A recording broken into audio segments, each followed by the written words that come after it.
We've spent years talking about the movies and shows that shaped us, but our guest this week actually reconstructs them. Creator and producer Derek Barry joins us to talk world building, licensing the past, designing for fans, and why nostalgia is still one of the most powerful engines in pop culture.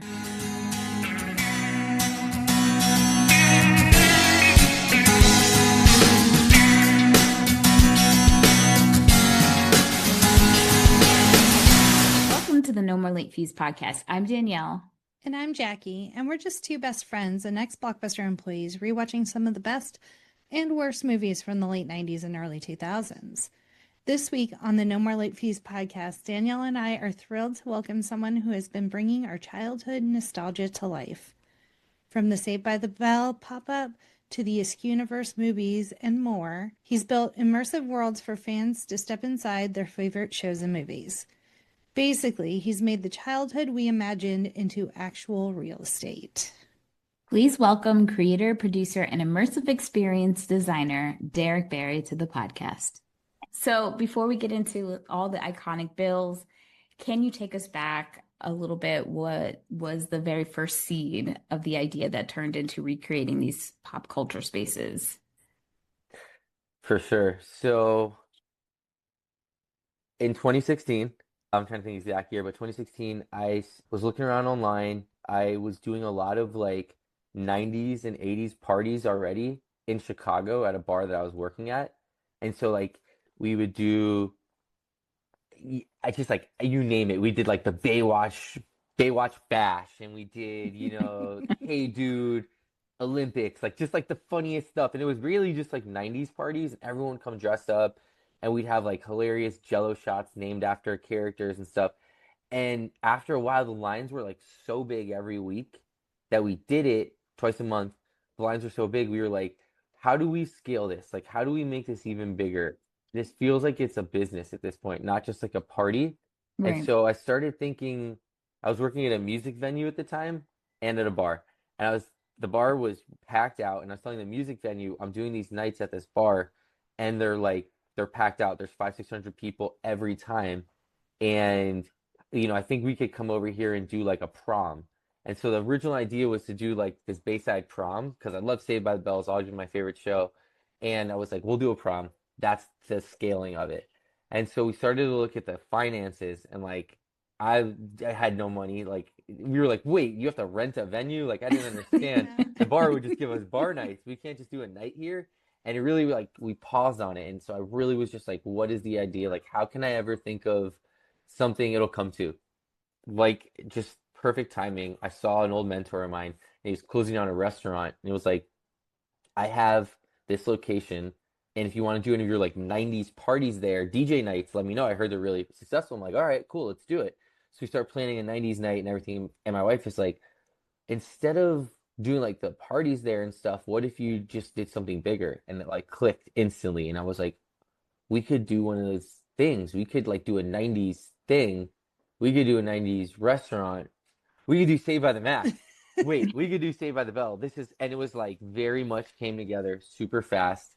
And then before I hit that restaurant back, my friend who owned the restaurant, I put up an event page, and I told my wife, okay, I'm not going to tell anybody I'm doing this. It's going to be totally anonymous. Right now, it's just more like bookmarking the idea, but I will email it to a bunch of the biggest writers in Chicago anonymously and see what happens. And so like and so right then and there, it was like it never was like, hey, I want to do the Max, so we're going to come up with a big business plan. It really just came together on its own super fast, you know? Yeah. And once it went viral, we were like, we have to do it. And so we just jumped on the opportunity and never looked back and did it. That's awesome. Yeah.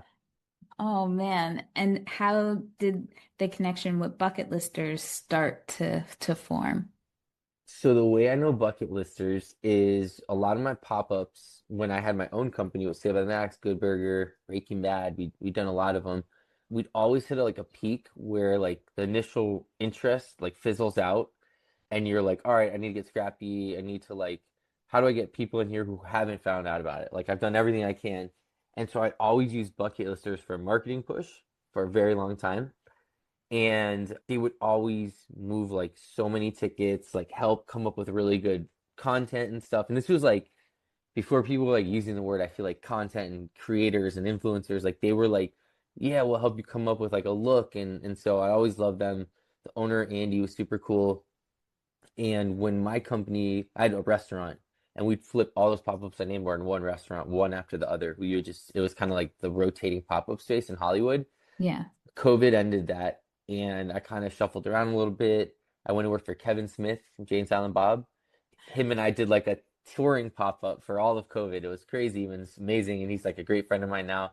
But we just got creative, right? And so they reached out to me while I was kind of freelancing for Kevin, and Andy was like, and Jeff, my bosses were like, hey, we love what you do. Already, sell a bunch of tickets when you do put it over here. What if you just came and helped create it? Because Bucket Listers already had millions of followers, and that was their Right. thing is they were promoting a lot of other people's stuff. And so they were looking for a way to promote their own stuff. I was looking for somewhere to partner now that my company had kind of gone under. One thing led to another, and so we gave it a try. We did the Golden Girls Kitchen as the first thing. It went insanely viral in 2022, and I was like, wow, I really see the power of Bucket Listers. Like this makes total sense. I love the company, and so I joined full time, and we kind of hit the ground running. And so all the stuff I'd been doing with me and my two best friends, which was like very small, we were the social media, the Right. marketing, the like everything. I came to Bucket Listers and had this big crew now, and so we were able to scale stuff, able to bounce ideas off of people, and it really helped like me grow, and then the attention grow, and then really just the things I was doing like on this scale went to like really much larger scale. That's amazing. Yeah, And very inspiring that sometimes we have these ideas in our heads and people it's who you tell sometimes too, but they'll be like, that 100%. seems crazy. Yeah, But I think the difference between people who make it and don't are the ones who actually go and do the things that pop up Yeah. in their heads. I've always, and sometimes it's my fault, like if I have an idea, I'm gonna do it. And it's like not no like I can do it always because I like definitely have fallen on my butt and had stuff that like I thought was a hit and it was not a hit. And like, Yeah. we did testing and thought it was great. But in general, like if I have an idea, I usually try to do it. And because if we don't do it, someone else is gonna do it, and then we're gonna go like, I had that idea first. And so like Yeah. I'll post pop-ups sometimes and people will say like I had that idea 15 years ago. And it's like, Right. dude, if you'd have done it, I wouldn't have done it. I Yeah. would have Right. seen you doing Right. it, right? So in general, I always just try to do it. I always try to be a soundboard for like new producers too, like who will like hit me up on LinkedIn or in my DMs. And there was a time where I was like, is this like competition? And then I stopped thinking about it that way. And it's like, I hope when I was starting out, someone with the experience that I now have would have given me some advice back then, and it would have made things like a lot smoother. And so when people reach out now and ask me questions, I'm always like, here, I'm like, let me be your sounding board, right? Like, let's talk about it. And it always comes back, right? Some of those people I've like helped like springboard stuff have gone on to like major stuff, and when they want a partner on something, like they're, either I'm the first person they think of. So in general, yeah, like I always encourage people, whether it's my kids or my coworkers, like just if you have an idea, try to pursue it. And if it doesn't work out, like just say you at least put some work into like trying to make it happen. Yeah, Yeah. Yeah. definitely. So I know you had talked a little bit about like partnering with Kevin during COVID. Danielle and I did go to the movies pop up. Yeah. Um, Nice. so we went in South Florida and then I went, Delray. yes, Yes. yep. Yep. I was there for that one for the opening. And then I went in Austin where I live. So I went twice. It's no secret on the podcast. Kevin is my favorite director Yes. of all time. He's just Nice. amazing. Yeah. Anytime he has like a Q&A come to town, I go like it's just my obsession. So He's the greatest ever. I love that guy. he's just so genuine and like much like you, like just wants to encourage everyone to do the thing and Be be creative and Say that. yourself.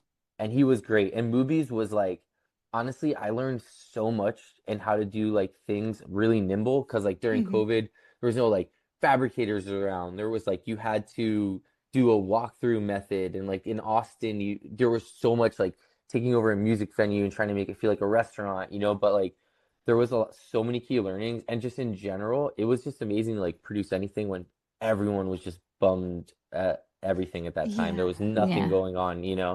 and I was hopping on flights like every 2 weeks to produce these things, and it was great. And so for me, it was also a means of like staying busy during COVID. My company had just went under, and Kevin and his manager Jordan are like, let's just put movies on the road. You can run it. And I'm like, great, let's do it. And so, Amazing. yes, I love Kevin. He is awesome. That's I'd always be at the openings of them. And that was like the craziest COVID pivot. When I tell you I was doing everything, I was like setting it up, doing the menus with the chefs, and then being the mascot. And I was like, I'll do it. Like, it's Oh Kevin my Smith. Like, God. I love I this love guy. it. Like, Mallrats, I still to this day, like, every single word, like one of my favorites ever, movies ever.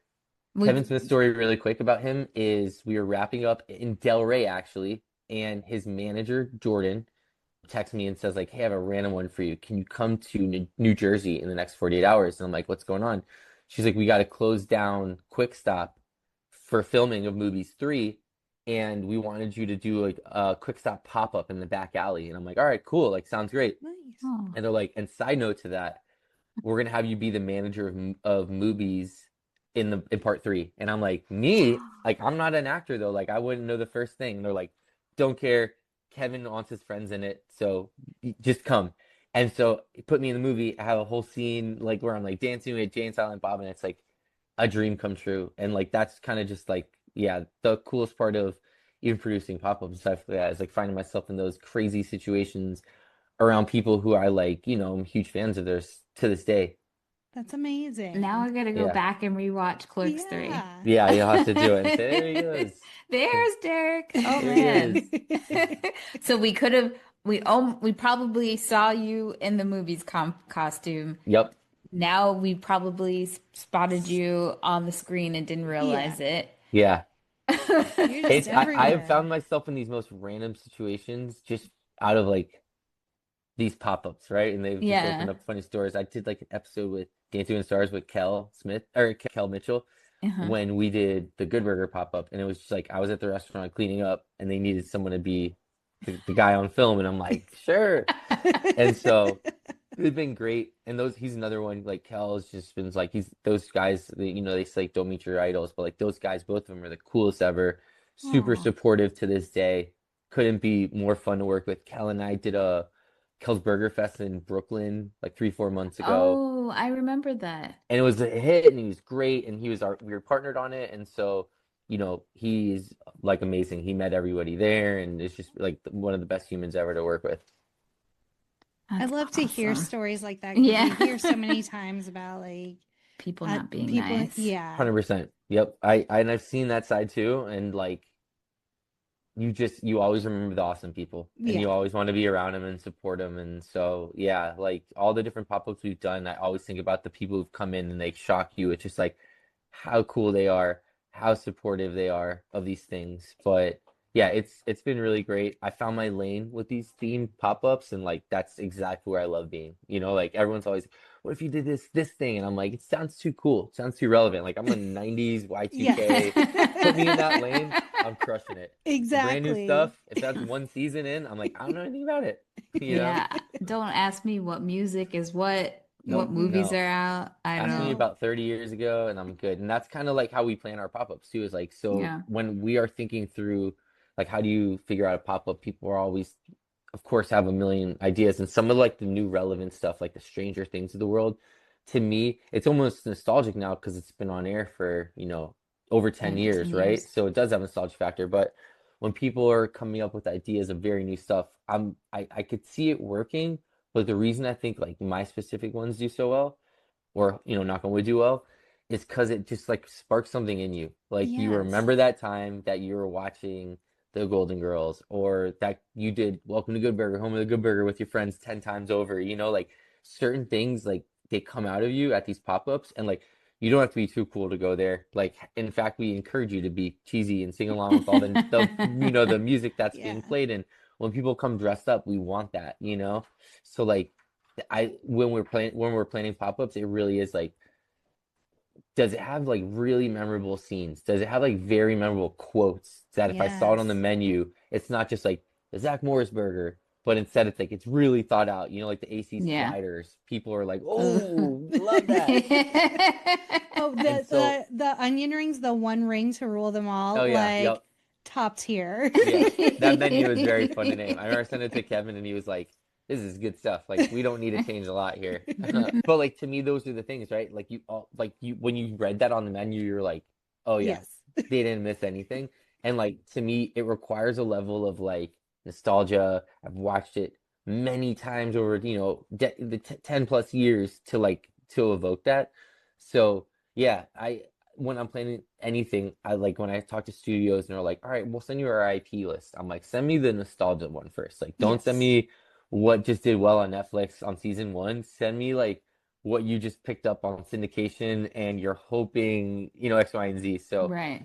that is my world. I love all that. And it feels like so genuine for me because I can have these conversations, right? Like Yeah. some of the pop-ups you'll see like people do interviews and you're just sort of like, they didn't plan this one. They're the spokesperson of it. Like Right. I really love the 90s and I was saying to my wife, like my best friend and I to this day, almost every time we talk, it's Full House or Saved by the Bell trivia before ending the conversation, just to see who still got it in them. It's like, all right, really quick, Pop what was the name of quiz. it? Yeah, pop quiz, exactly. And it's like that's just like genuinely like I've always been that way.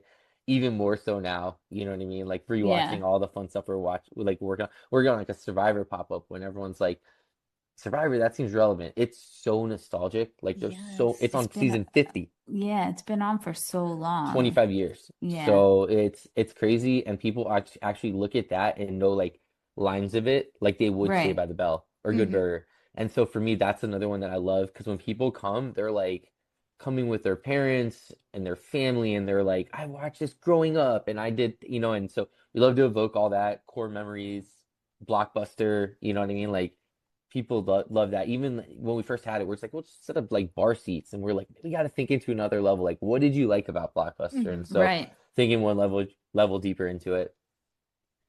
And I love that because you're a fan, you're going to have that attention to detail. You're not just Yeah. kind of Googling, like, what did people like about it? Like, the content at a personal level to be able to bring that to life, which it really shows in all of the pop-ups that we've been to. They're just, I appreciate that. I yeah. would say it's by a fan for a fan. You know what I Yes. mean? Yeah. Like, there's big agencies. I go to them because I live in LA, and so they're in my backyard, and I go, and you're like, I knew they would have that. I knew they would have that, and that's Hmm. a Right. good thing, right? But like the Easter eggs to me is where people like just like go crazy, Yep. you know? Yeah.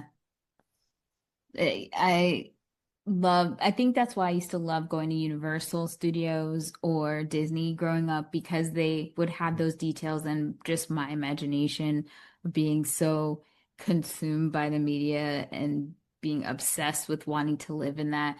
And I do find that that's starting to translate. You have your pop-up events, but now people are doing it at home, recreating meals while they're Yeah. watching the movies, which Hmm. has become like the scene to screen Yeah. movement, I guess you said, has become very, very popular.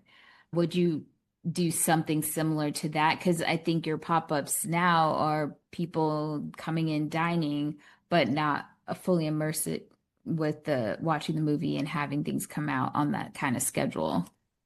So yes, I watched that super close, that trend. We partner with Fork and Film. Have you heard of Fork and Film? Yes. Yes. They're all over the world at this point. They've really Okay. scaled and so they're one of the first. I'm not sure who created it. Many people take credit for that model of like, eat it while it happens on the screen. But I thought it was super cool. And I think that like it to me it felt like the excitement and the uniqueness reminded me of when like I didn't start theme pop-ups. Like people have always done them, you know what I mean? There's activations, but like there was a wave in like 2018 where like the big ones started happening and Saved by the Max, my one moved to LA and it really kind of like blew up. I would say like there was an excitement of like this is new, like this feels super different, but it's affordable. And like that to me was like Fork and Film and they're in many cities now. And then, obviously once they blew up, a lot of other people started doing it. And there's like it's a very hard thing to do. I looked into it, you know what I mean? And there's like very good versions of it and there's some ones that are not done so great. But I Yeah. think it is super cool. I think just watching a movie's become very hard. You want something different, right? And so I think it is very cool. It's like there's like the movie theaters where you can feel the water hitting you and you move around and Yep. crazy stuff like that. And I think this is like the answer to that. So I think it's very cool. I wouldn't personally like at this point, I think it's I'm already looking like what's the new thing? You know what I Yeah. mean? And so we have some really cool things we're planning that are like skating the lines of like theme dining, like really specific virtual reality elements, but like being able to like take a bar, transport you to somewhere completely different using LED screens and making it feel like you like that outside of the bar is somewhere you have no idea where you are. Ooh. Oh, And that's so awesome. like I'm planning something for a certain IP. I would tell you what it was, but I don't want to lose. No It hasn't worries. been signed yet. But knock on wood, no, is like is it's like I'm interested in that. I always want to do team dining. I come from like the food world. I love the food world. Like food to me is like it's what separates me from a lot of people because food is hard and you Yeah. mess it up, people will like pulverize you on Yelp and Google and all the things, you know? So a Yeah. lot of people just do bars or walkthroughs, but I think like food is where we've always been like very unique because you don't just talk to the pop culture side of the world, like it's the food and beverage and the eaters and food and wine who want to like are interested now, right? So yeah, I've always I want to just figure out a way the next what's the next new thing. And so Yep. there's a lot of cool stuff out there and I'm trying to figure out how to merge it all together. But luckily, like theme dining is sustained over the last 10 years. We just announced Golden Girls in Atlanta like today and it's everywhere. Like we were like this will be the telltale if Golden Girls still can do this. Oh, And it yeah. was like it might be the biggest one yet. And so it's really exciting. Our family, I think, launched in Chicago last week and was like doing dead of winter, really packed out. So I think as long as you do it right, like the product matters. There's really bad pop-ups out there, and that is not to slight anybody.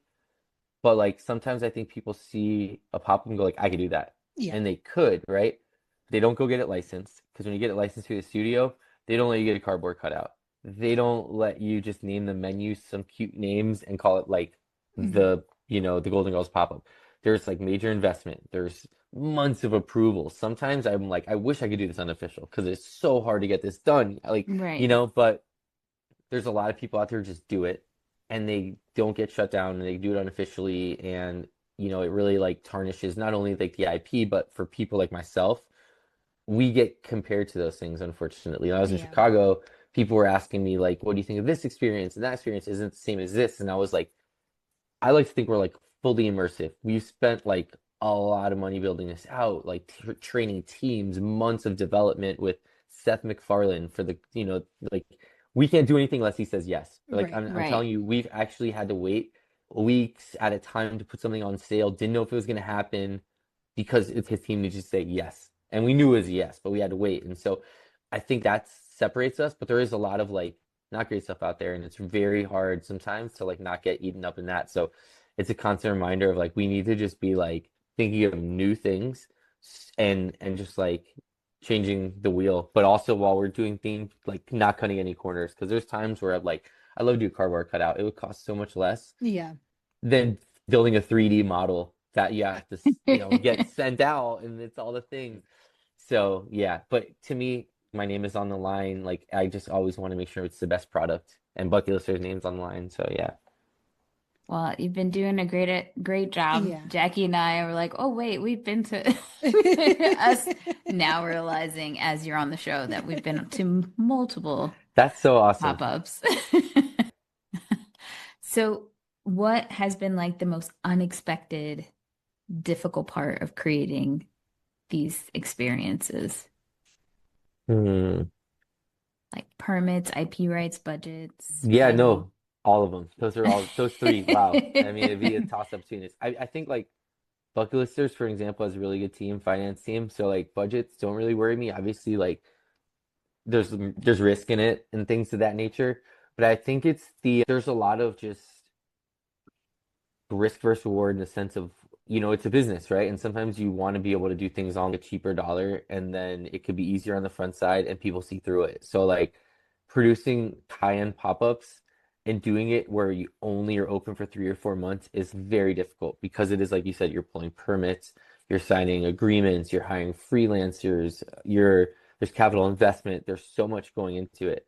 On the flip side of that, I'd say the best part of joining Bucket Listers is like there's a team, and I will tell everyone that like sometimes people want to keep their team small, and I think a small team is good, right? Because people want to watch costs and stuff.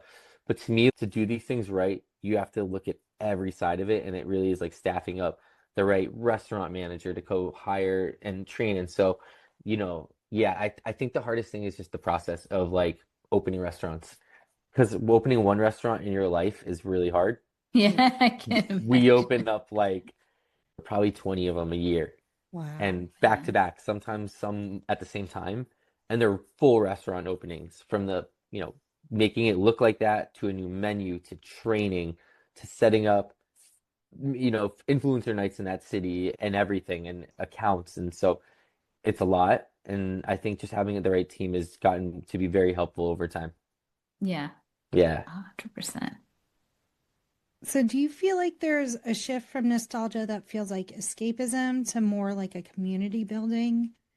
Yeah. I mean, I feel like Comic-Con, for example, Hmm. like 10, 15 years ago, it was like super niche and people would be like, "Oh man, like you go to Comic-Con," and kind of like it was sort of like very much like not in the mainstream, if is the best Right. way to say it, right? People in the mainstream would go like, "Oh, that's kind of like nerdy, like bunch it's like a nerdy culture." Yeah. And everyone on the going to Comic-Con's like, "We're good with that. Like that we're good, right?" It grew so much, in my opinion, that it's like it is cool now to say I go to Comic Con. Like Yeah. I spoke at Comic Con last year and was like, dang, this thing is big. Like this Yes. is like Coachella has nothing on this thing. I'm serious. Like it's Yeah. like people go to Coachella to have fun. People go to Comic Con because it's like their community. It was everyone is dressed up. Everyone is like there. So like I feel like it's transitioned from like from a while, like I always looked at it as kind of was like it was escapism for me. Like I Mhm. didn't like mainstream music. I didn't like at my time, I guess like EDM, let's just say, was not my thing. I wanted to go listen to like Montel Jordan or Daft Punk or like something like really fun at the club. So I always went to like 80s and 90s nights because I didn't want to be around the cool crowd. I wanted to be around people who just want to have fun and jump around and Yeah. weren't doing bottle service, but instead we were drinking like PBR and just like listening to fun music. Yeah. Yeah. That was always my vibe, right? Yeah. And so as that grew though, it's like you will go into like the clubs that used to play the EDM stuff 15 years ago that I wanted to stay away from. They're booking downtown Julie Brown now and they're doing 80s Yeah. nights and stuff like that. And so like it transitioned and I love that. It's like, it really made the community bigger, it made the things I work on more fun. And like people kind of put their guard down over time and now it's like it's okay to, be into that kind of stuff. In New York, there used to be a bar in Brooklyn that would every Saturday play Saturday morning cartoons from the 80s and Mm. 90s. And they would have the cereals from back then Oh, I too. love that. So it was just like a cereal bar, and you would go. And I always wanted to go, but I would never get up to go. I Early lived enough. in Yeah. Queens, yeah. But We did a cereal bar at one point. And cereal bars are so fun. I love them. And it just was nostalgic. We played Y2K stuff and it was yeah, anything that's just leaning back to that time, I'm like, let me give it a try. Yep. So, were there any properties you wanted but couldn't get the rights or negotiations fell through? Like, what is on, as much as you can disclose, your bucket list of future IPs? Okay, ultimate dream IP here. Anything Adam Sandler related. Like Ooh. yes. my goal, throwing it out there right now into the universe, is like to do an Adam Sandler like theme park, incorporate all his IPs, because like Happy Yes. Madison and stuff like that. I've tried, hit a wall. Don't usually I'm gonna dig back into it, and I'm putting into universe. 2026 is the year Yes. we try to make it happen. Anything Will Ferrell related would be a dream to come true. I've talked about different IPs of his, but like to me, like those two guys are just like timeless. They have so many different IPs that you could quote left and right, and so those would be the dream. I've always wanted to do a Seinfeld one. Never really was able to push out forward to do Monks, the cafe from there. Outside of that, who is there anything else? I think those are the big ones. Those are the ones that have always been Nice. like, I really want to do something Adam Sandler related. And I had a lead at one point a few months ago when Gilmore 2 was coming out. It unfortunately did not work out. So I kind of tabled the idea, but even as you say this, I said to a couple of my friends, 2026 is the year we get in touch with Sandler. Whether it's a yes or no, that's okay. But I need to know he saw the pitch. At the high end, you get Billy Madison. At the low end, you get Jack and Jill. So Exactly. fingers And I'll crossed. take it. I'll take it. Give me Grandma's Boy. Give me anything. Anything. Yeah, just it's yeah. That would be a dream. We are trying. Well, we love Matthew Lillard, and if we were to throw out Oh. anything, obviously anything with Scream would be amazing, but also 13 Ghosts. I think they're making a TV show of it. Mm, But like when we did the episode talking about the movie, we learned that they had to actually build that entire set indoors wow. to have like all the glass and stuff like that. But I'm hoping the TV show will give us more insight because the Yeah. movie did so Yeah. much work with all these ghosts, Yeah. but as a moviegoer, we don't learn anything about it unless you have the DVD, which Yeah. is insane. When I think Matthew Lillard, instantly SLC Punk for me. Like one of Yes. my Yeah. favorite movies ever. Ever, ever. Know every word to it. We did that one. It was our other friend Simone on, and I'm like, I love when you guys can show me white culture movies because I don't know Yes. what the hell is going on Did you watch watching this. SLC Punk? Yes. Yes. Oh my gosh, what a timeless classic. Anytime, and it's like I started to see people clipping that movie into reels now, Yeah. like Yeah. random stuff happening, and I'm like, no, don't take this from us old people. Let us keep Yes. SLC Punk. No. When you I were went, mentioning like the immersive experience, I immediately thought of Hackers, how they go to like that mm, gaming bar. yeah. Yeah. People have mentioned Hackers as one. People have mentioned, yeah, I'm telling you, I want to put a list together of the stuff I get because anytime I name them, do one, it's like people will say good job, but then they more say like what I should have done. And Oh, sometimes yeah, I'm yeah. taking notes. That's how we end up doing Buffy. Like so many people over the year were just like, how are you gonna do a Halloween thing and not do Buffy? And I was like, True. you're right. And so we went out and got the rights to Buffy, and it was really cool. We were gonna try to relaunch it, but because it's coming back now, The the Mhm. TV studio, show. yeah, the rights are just so difficult to track down, so we kind of put those to the side for now. But yeah, like working on a bunch of seasonal stuff for this year, working on a bunch of different stuff, looking to expand Barbie. We just did our first international pop-up ever in Australia, which was like Nice. a major goal to knock off. So yeah, just a lot of like just there's so much timeless stuff out there that has Yes. not been touched.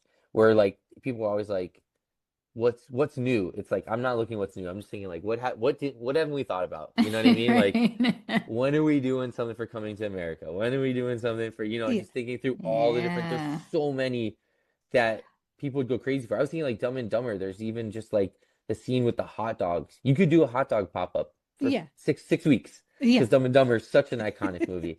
And Yes. just even that, I wrote that one down. Was like, who owns the rights to Dumb and Dumber? I'm curious. And so usually Especially that's how these pop-ups start is a crazy idea, Google who has the rights, and then jump on LinkedIn and start blowing people up. There is a food truck here that's called Tommy Want Wingy, based on Tommy Oh Boy. my gosh, that is amazing. I have to write that down. My Yes. boss's favorite movie is Tommy Boy. Yep. I'm like, We- how could you pick a more perfect food Too good. truck? Oh my gosh.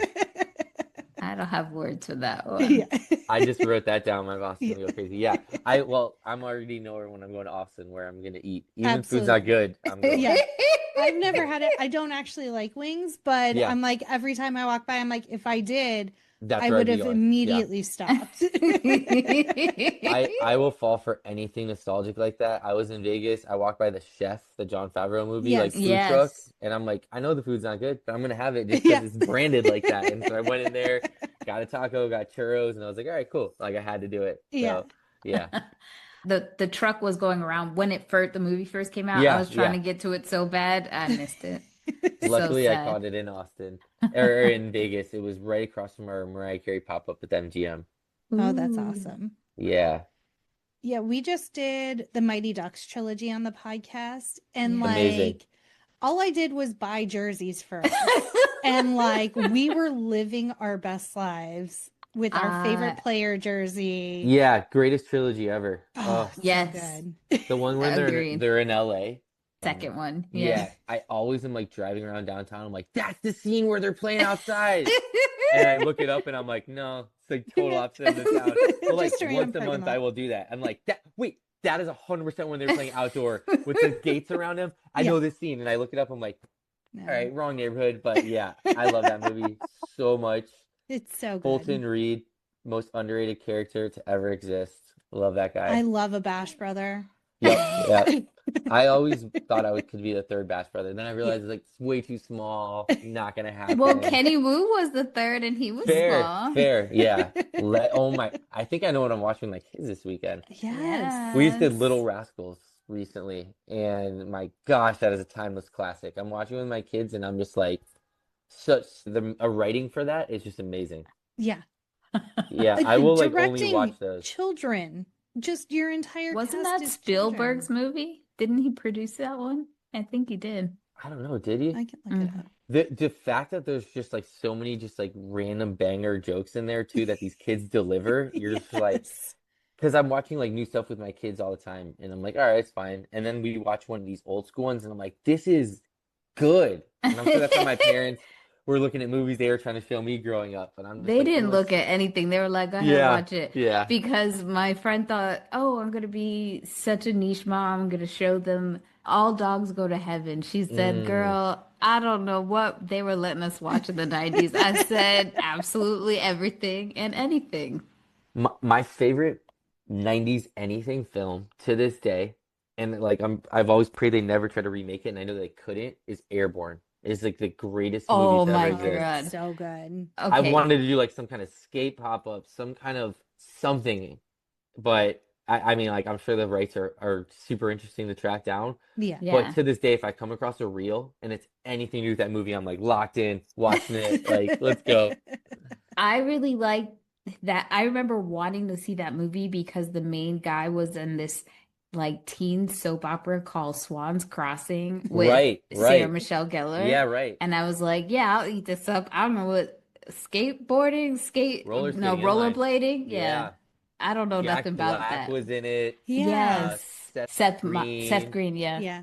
Couple random ones. Yeah, those movies I love seeing those ones. But yeah, that is, and it's just like the storyline's so unrealistic. You just like I watch to this day and I'm like, what? But it's that good. So yeah, I love that film. Well, we did Brink. Jackie had never Mm-hmm. seen that one. Never. Great one. Yep. Often confused with Airborne to some people. They're like Yes. thinking it could be the same thing.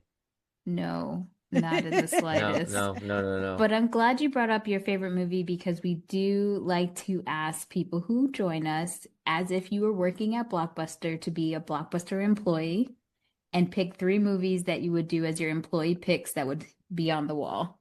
Okay. First, we're going with Airborne. Second, Billy Madison. Okay. Excellent choice. Third, Mean Girls. Love Ooh, it. good one. It's just too many classics, Yeah. not to quote my 14-year-old daughter's like all over it at this point. And I'm like, I'm so proud of you. Like, please keep quoting Mean Girls. Continue. Yeah. Has she watched the musical one yet? Or the original? Or both? She saw it. That's I'm not all a you had big to fan- say. Yeah. I'm not a big fan of reboots. I'm Yeah. public about it. I never thought they should have rebooted Saved by the Bell. I Mm. thought if anyone's going to rewrite the storyline, it should have just followed the main characters who we all wanted to see what they'd gone on to, right? Right. It just, I think like the new cast didn't do well. College years didn't do so well. Yeah. This version was just like it was the new cast again, basically. You know, Mhm. we grew to love those characters, and yeah, that was like sensitive to me, that reboot, because we did Saved by the Bell, and I feel like when it rebooted, sometimes the pop-ups, the nostalgia factor goes away. 90210, the same thing happened. People Mhm. weren't like massively into that reboot, and we did Peach Pit at the time, and you felt it, and you know, it loses that appeal. I will personally think the only reboot that I'm thinking like right off that I thought was like they did that right was Cobra Kai, because it was Yes. like Yes. you know, Johnny is like smoking cigarettes, drinking PBR, like that's where he probably landed, and it felt like that, you know what I mean? Like we didn't stop, nothing stopped. Like we're watching where it left off. that's like I felt like it's like that's what I need, and it felt so good. It did a bunch of seasons. You never heard anything negative about it. People were like, "Great, this is great." A lot of the reboots we're seeing now is just like recycled jokes, brand new storylines. You know what I mean? It's really tough. I thought Good Burger 2 was awesome, and I thought it was done the right way, where everything made sense, you know? And so, yeah, I'm very partial to reboots. I'm Yeah. always just like, even like Happy Gilmore, I was like holding my breath the whole time. I was like, all right, they did a good job here. But I had the same feeling. I was like, okay, I'll watch it, just like very low expectations. yeah, I was like, they did callbacks like when they could and where it exactly. felt authentic to the original movie. And like, yes, it's over the top, but it's also Happy Gilmore. Like, it's going to be over the top in scenes. Right. And maybe even Happy Gilmore was like super over the top 20 years ago when we were just much younger. And Yeah, like it didn't feel so over the top. It was just hilarious. But yeah, I agree. But those are my three movies. Just in general, love it. I think my three favorite actors, I would like if they ever like the trifecta would be Carey, Farrell, Sandler, something together there Yes. would just be like those are like that's the era I grew up in. I think those guys are awesome and like they've maintained their sense of humor. Like a lot Hmm. of the other people we grew up watching, it just like not funny anymore, you know? Yeah. Those guys are just like they know how to do it still. They know how to be funny. You know, they're not like they haven't strayed from the old way of doing things. I saw Adam Sandler Kids Choice Awards a few years ago and he was like hilarious without trying to be. You know what I mean? And just like he was just there. And so and a dream. If I can meet any three of those guys, like I would just it would be over with for me. I don't know that I would ever recover from meeting any one of those guys. He'd be like, I'm done, throw that in. Derek has been in a coma since he met in Yeah, the it would be trifecta. done for. Done for.